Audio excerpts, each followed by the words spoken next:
Assalamualaikum warahmatullahi wabarakatuh. Waalaikumsalam warahmatullahi wabarakatuh.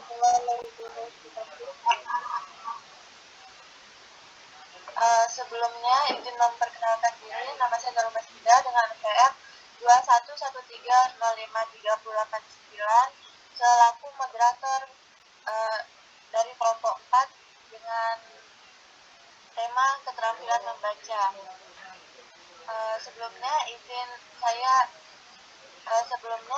saya memperkenalkan anggota dari kelompok 4. Yang pertama ada Ismay Dinaini dengan NPM 2153053015, Miftah Regita Cantika dengan NPM 2153053019, dan Naba Auliah dengan NPM 2113053089.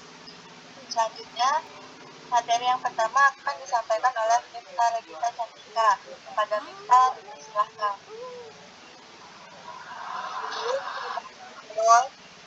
Pengertian keterampilan membaca.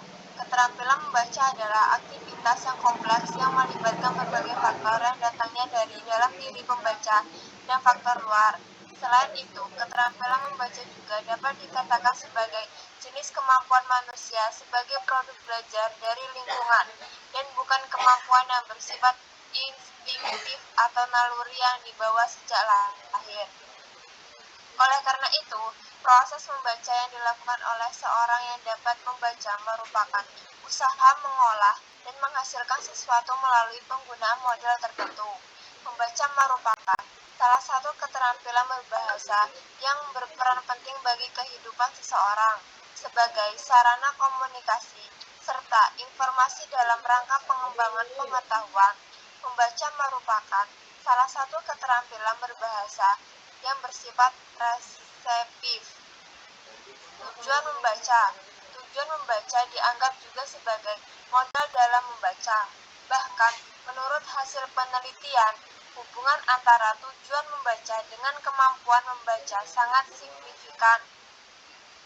Inilah yang mendorong para ahli menyepakati bahwa tujuan membaca merupakan modal utama membaca. Hal-hal yang berkaitan antara tujuan membaca dengan proses membaca yaitu memahami adanya berbagai macam dan variasi tujuan membaca, perlunya membangkitkan atau mendorong timbulnya berbagai tujuan membaca, perlunya latihan membaca bagi seseorang dengan tujuan membaca yang bervariasi, perlunya membina dan mengembangkan berbagai strategi membaca selaras dengan ragam tujuan membaca, perlunya membangun perangkat tujuan membaca yang terbimbing untuk meningkatkan kemampuan membaca. Selanjutnya akan dibacakan oleh rekan saya yaitu Ismay. Baik, akan saya lanjutkan. Faktor-faktor yang mempengaruhi membaca. Membaca sebagai sebuah keterampilan berbahasa tidak terlepas dari berbagai pengaruh yang menyebabkan keberhasilan dan kegagalan seorang pembaca dalam memahami isi bacaan. Shaw mengemukakan bahwa ada 3 elemen utama yang mempengaruhi pemahaman pembaca, yaitu pembaca, tes, dan aktivitas di mana pemahaman menjadi bagiannya. Aspek pembaca berkenan dengan semua kapasitas, kemampuan, pengetahuan, dan pengalaman yang digunakan seseorang dalam kehidupan membaca.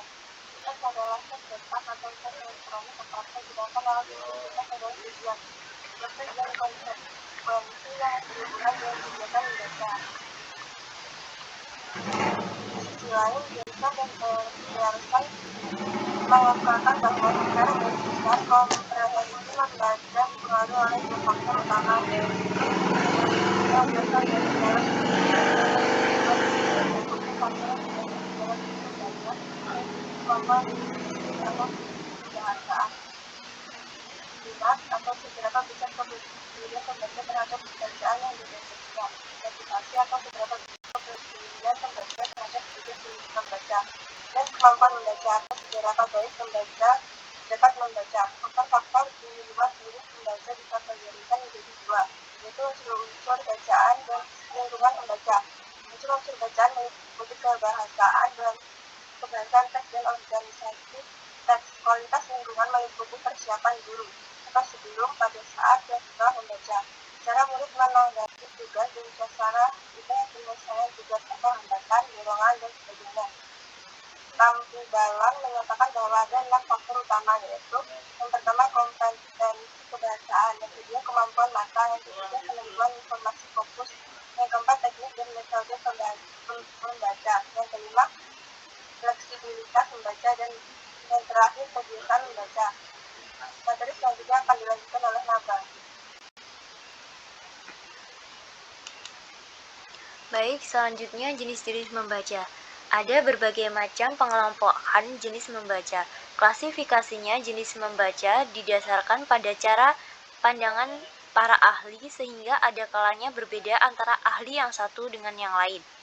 Tagira mengelompokkan membaca berdasarkan 2 kategori, yaitu 1. Atas dasar terdengar atau tidaknya suara pembaca, dan kedua, atas dasar keintensifannya berdasarkan bersuara atau tidaknya. Membaca dikelompokkan menjadi 2, yaitu membaca nyaring dan membaca bersuara. Berdasarkan keintensifannya dibedakan atas membaca ekstensif dan intensif. Membaca ekstensif dikelompokkan menjadi 3, yaitu membaca survei, sekilas, dan dangkal. Membaca intensif dibedakan atas membaca telaah isi dan membaca telaah bahasa. Membaca telaah isi dikelompokkan menjadi 3, yaitu membaca teliti, membaca pemahaman, membaca kritis, dan membaca ide. Sedangkan membaca telaah bahasa dibedakan menjadi 2, yaitu membaca bahasa dan membaca sastra. Yang pertama, membaca nyaring. Tarigan mendefinisikan membaca nyaring sebagai suatu aktivitas atau kegiatan yang merupakan alat bagi pembaca atau pendengar untuk menangkap serta memahami informasi, pikiran, dan perasaan penulis. 2. Membaca dalam hati. Membaca dalam hati sesuai namanya adalah kegiatan membaca yang dilakukan tanpa bersuara. Membaca dalam hati dibedakan atas membaca ekstensif dan intensif. A. Membaca ekstensif. Membaca ekstensif berarti membaca secara luas, yaitu membaca sebanyak mungkin teks dalam waktu singkat. Tujuan dan tuntutan dalam membaca ekstensif adalah memahami isi atau bagian-bagian penting sebuah bacaan secara cepat. Membaca ekstensif meliputi membaca survei, sekilas, dan dangkal.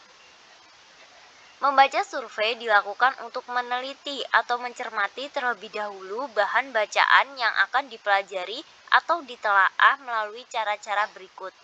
Yang A. Memeriksa, meneliti indeks, dan daftar kata yang terdapat dalam buku. B. Melihat, meringkas, meneliti judul-judul bab yang terdata dalam buku. Dan C. Memeriksa, meneliti bagan, skema, outline buku.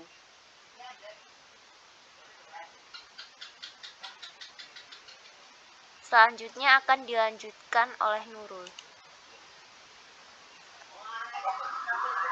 Baik, terima kasih Naba. Akan saya lanjutkan. Membaca sekilas atau skimming adalah jenis membaca yang membuat mata kita bergerak cepat melihat, memperhatikan bahan tertulis untuk mencari serta mendapatkan informasi. Ada 3 tujuan utama dalam membaca sekilas, yaitu yang pertama untuk memperoleh suatu kesan umum dari suatu bahan bacaan. Yang kedua untuk menemukan hal tertentu dari suatu bahan bacaan, dan yang terakhir untuk menemukan bahan yang diperlukan dalam kajian pustaka. Membaca dangkal bertujuan untuk memperoleh pemahaman yang dangkal, yang bersifat luaran, yang tidak dalam dari suatu bahan bacaan. Membaca dangkal biasanya dilakukan untuk tujuan kesenangan. Membaca ringan sebagai hiburan di waktu senggang. B. Membaca intensif. Membaca intensif pada hakikatnya adalah kegiatan membaca yang bertujuan untuk memahami secara mendalam isi atau informasi dalam bacaan. Tujuan utama membaca intensif terletak pada keberhasilan membaca dalam memahami secara utuh argumen-argumen yang logis, urutan atau struktur teks, pola-pola simbol, nada tambahan yang bersifat emosional dan sosial, pola-pola sikap dan tujuan penulis, serta sarana linguistik yang digunakan untuk mencapai tujuan. Membaca telaah isi diklasifikasikan menjadi membaca teliti, membaca pemahaman, membaca kritis, dan membaca ide. Sedangkan membaca telaah bahasa dibedakan atas membaca bahasa dan sastra. Berbagai jenis membaca dalam pembelajaran keterampilan membaca di sekolah. 1. Membaca cepat. Membaca cepat sebagai bagian dari membaca ekstensif adalah kegiatan membaca yang mengutamakan kecepatan dengan tanpa mengabaikan pemahaman. Kedua, membaca pemahaman. Membaca sebagai salah satu keterampilan reseptif yang bertujuan untuk memahami informasi yang disampaikan oleh penulis melalui bahan bacaan. Ketiga, membaca kritis. Kemampuan membaca kritis adalah kemampuan pembaca mengolah bahan bacaan secara kritis untuk menemukan keseluruhan makna bahan bacaan, baik makna tersurat maupun tersirat, melalui tahap mengenal, memahami, menganalisis, mensintesis, dan menilai.